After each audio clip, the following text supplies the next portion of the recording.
Dear aspirant, welcome to Current Affairs for UPSC by Zaki.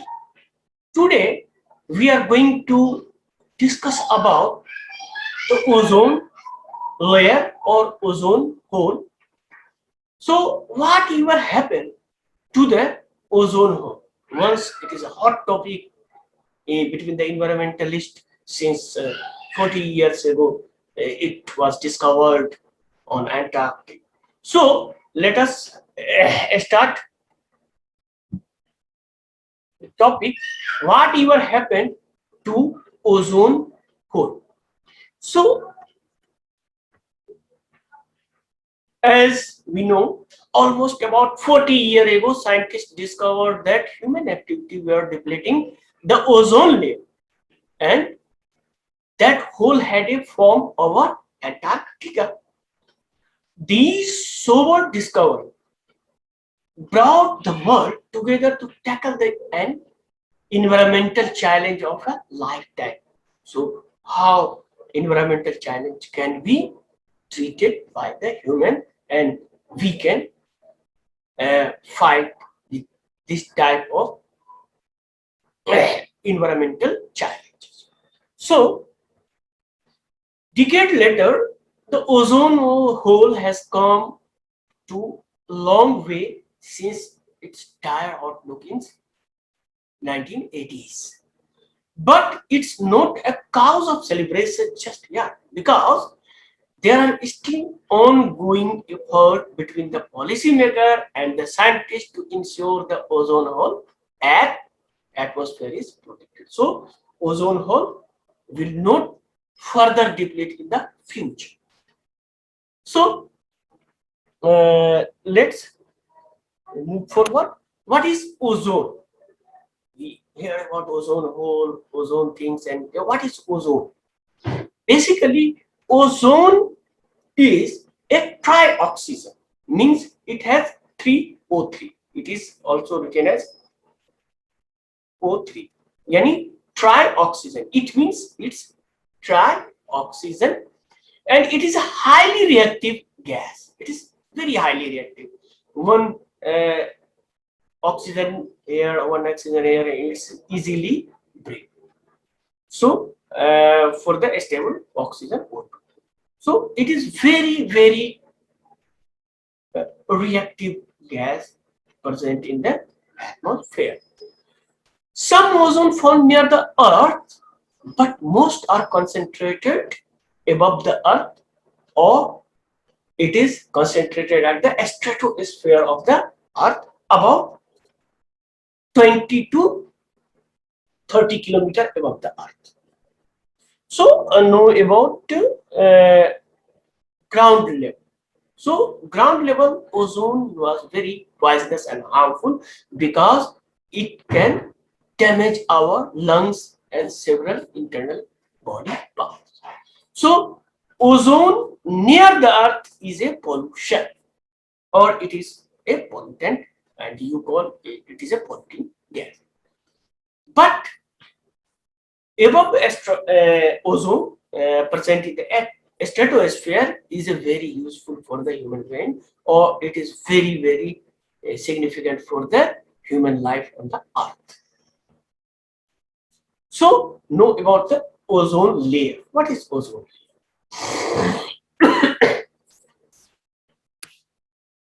At the stratosphere level, it is concentrate with other ozone molecule and cover known as the ozone layer.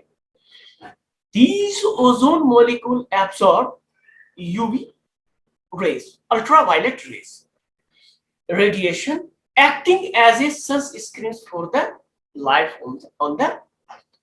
So you hear about ozone layer and ultraviolet rays. So there are mainly three type of ultraviolet rays: ultraviolet A, ultraviolet V, and ultraviolet C. See how these are harmful for the human, and how atmosphere protect these rays from the human being or the life on the earth. So see a small figure it is. So it is ozone layer. Ozone layer, it is 20 to 30 kilometer above the Earth's surface. 20 to 30 kilometer above the Earth's surface. So ultraviolet A, it is ultraviolet A. Ultraviolet A is not absorbed by the stratosphere and it comes to the Earth. But it is called soft ultraviolet because it has long wavelength. As we earlier discussed about the long wavelength means short energy, less energy. Short wavelength, high energy. So it is a short wavelength and it is a low energy, and it is also called soft ultraviolet. So this ultraviolet A is only negative effect on human, some aging effect of the skin. See, aging impact on skin is caused by ultraviolet A. Further, ultraviolet B mostly absorbed by the stratosphere, ozone layer 20 to 30 kilometer above the Earth. So this ozone layer basically absorb ultraviolet. Ultraviolet B is a medium range wavelength. It's not short, not long, but medium wave. But it is very, very harmful for the human and life on the Earth because it can affect on the genetic material, DNA of the human being or the life, and also some skin cancer caused by ultraviolet. Further, ultraviolet C is a shorter wavelength and it is high energy particle. So it is totally or completely absorbed by the ozone layer. So ultraviolet C is the only ultraviolet rays completely absorbed by the ozone layer. So remember that. So we start further.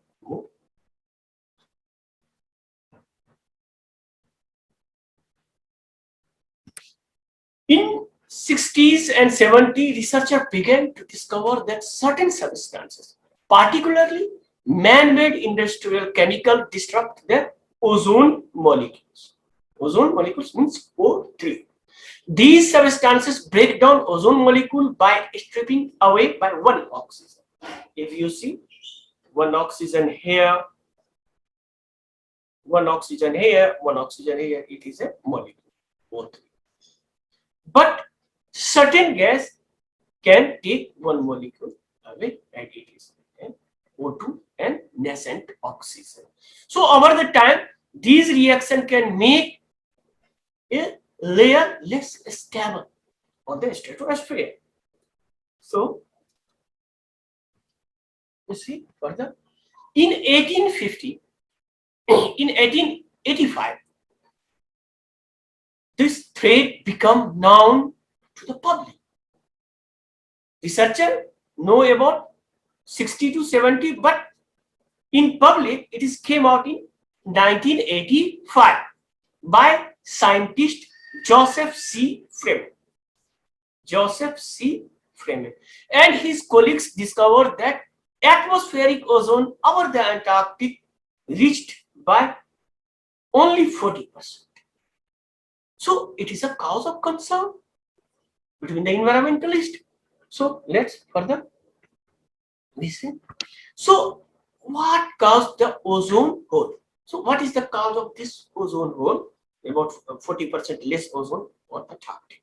So scientists pinpointed the emission of certain gases containing ozone depleting substances that main source of the problem. CFC, in short, we can call it is full form is chlorofluorocarbon. It is called chlorofluorocarbon are one of the most determinant gases to the ozone layer. So CFC contain chlorine, a compound that creates foam killing bacteria in swimming pools, and its gaseous form is harmful for the ozone layer. CFC were widely used, if we see the previous years, in previous decades, in refrigerator, air conditions, and etc. So, after we know the causes of the depletion of the ozone layer, so why the ozone hole is a problem? So why it is a problem? Because ozone layer thinning is a human health risk, as we also, earlier discussed about the ultraviolet A, ultraviolet C, and ultraviolet B. So that's because more ultraviolet rays come from the sun, can pass through this layer and reach to the earth, and it is very harmful for the life on the earth. Excess UVB, as we know, UVB is the most dangerous for the human, because UVC is already absorbed by the stratosphere 100% and completely absorbed by the atmosphere. Particularly is UV, ultraviolet B radiation is worse. It as it can cause skin cancer, cataract.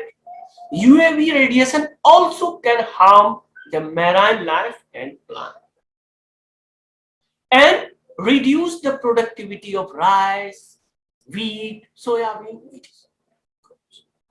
So UVB is very harmful for the entire human being, entire life on the earth.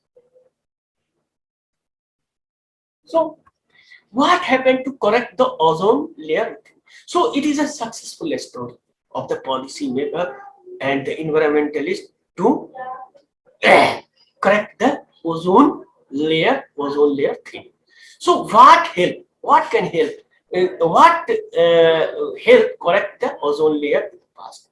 So know about that. Fixing the ozone hole is a matter of ensuring that no ozone depleting gases reach to the stratosphere about 30 kilometers above the earth.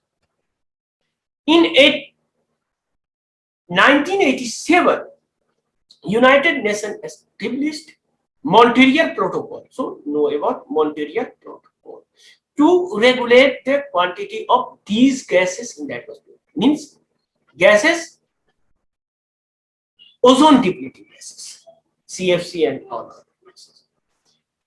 So Montreal Protocol was signed by 97 countries, and it is the only UN treaty. Remember, it is very significant for the UPSC.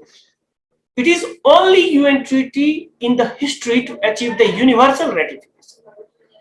We can make several protocol, but all protocol not ratified by all countries, but it is universal ratified. So it is only treaty that achieve universal ratification. The treaty is considered to be one of the most successful protocol to tackle the environmental challenge caused by human. So it is the success story.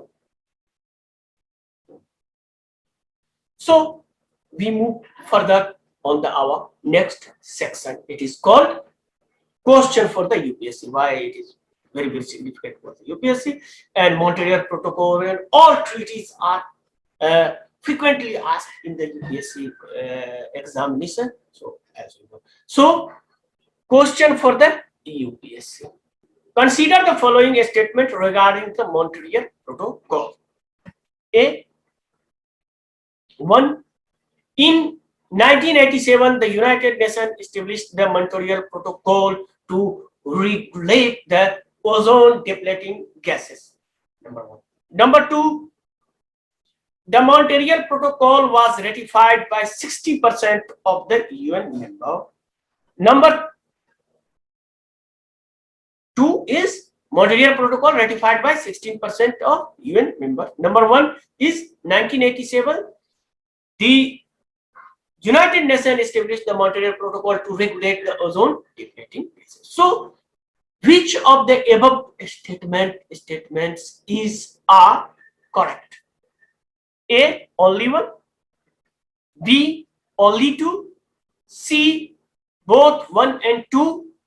D, neither one nor two. Please write answer in the comment box and share this video, subscribe my channel, because this initiative is only for the welfare of the student, basically UPSC, student for the UPSC who are preparing the 2021 examination, basically civil services examination. So subscribe my channel and tell your friend about our initiative. It is a unique initiative. You can never find any such kind of video of on YouTube or other place which is free for all. So please tell your friend and share as much as you can. And further we move in the our next section. So next section is the question of answer of the previous question. Answer of the previous question. Consider the following statement. The principle of hydrophobicity is used in cold storage. It is wrong because it is used in submarine and ship, and also it used in the window of the aircraft. So it is not in cold storage. Number second, the lotus leaf exhibit the property of hydrophobicity. It is right. So which of the above statements is correct? A, one only, it is wrong. B, two only, it is right. Only. And C, both 1 and 2, it is also wrong. And D, neither 1 nor 2, it is. So answer is B.